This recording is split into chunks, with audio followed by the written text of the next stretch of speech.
Muito bem, Davi está atravessando o rio, ele já resolveu alguns dos problemas talvez mais graves que poderiam incomodá-lo, mas, paralelo, tem alguma coisa acontecendo. Olha a história, capítulo 19, versículo 40, diz assim: todo o exército de Judá e metade do exército de Israel acompanhavam o rei. Os homens de Israel então foram perguntar para o rei: por que os nossos irmãos, os homens de Judá, tomaram conta de tudo, como se mandassem no rei, escoltando o Senhor, sua família, seus aliados mais próximos na travessia do Jordão? Então os homens de Judá retrucaram: porque o rei é nosso parente, só por isso. Mas por que criar caso? Nós não somos tratados com privilégios por conta disso. Então os homens de Israel disseram: temos 10 partes do rei comparadas com uma de vocês. Além do mais, somos primogênitos. Então, por que temos de ser tratados como cidadãos de segunda categoria? Foi a nossa ideia de trazê-lo de volta. Mas os homens de Judá foram mais agressivos do que os homens de Israel. O que está acontecendo aqui? Esse pedacinho da história parece que destoa do resto. O que está acontecendo é de que os remorsos começam a aflorar.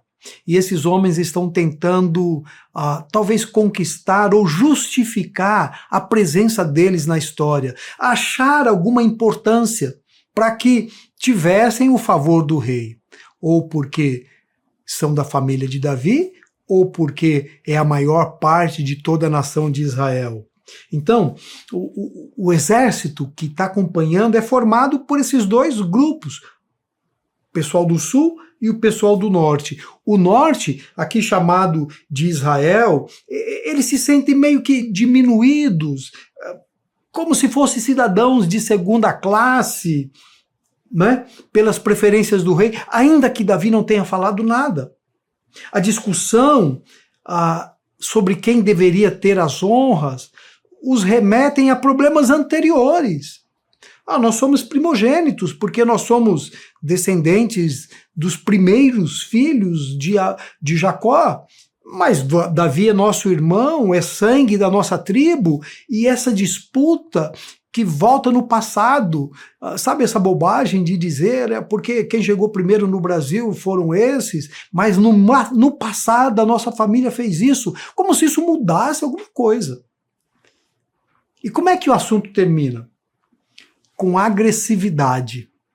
Acabamos de terminar uma guerra civil, mas a gente tem um cheiro de que outra guerra vai acontecer.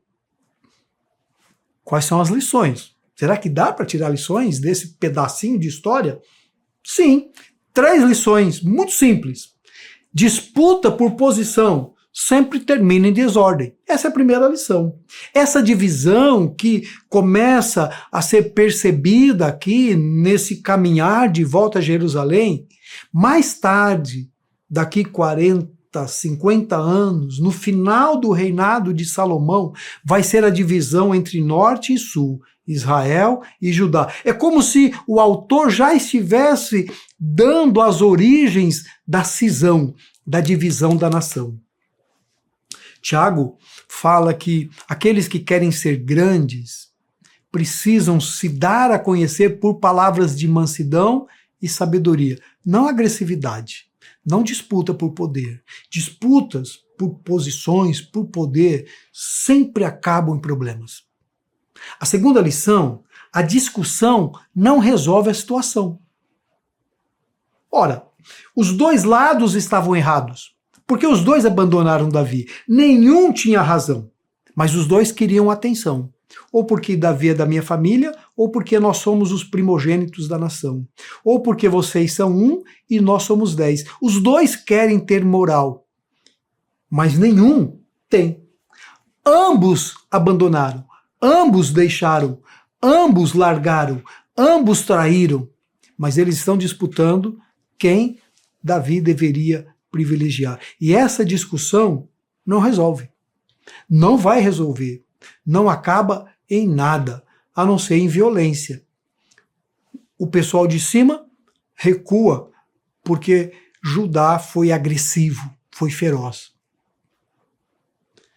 E aí vem a terceira lição: a imposição nunca gera comunhão.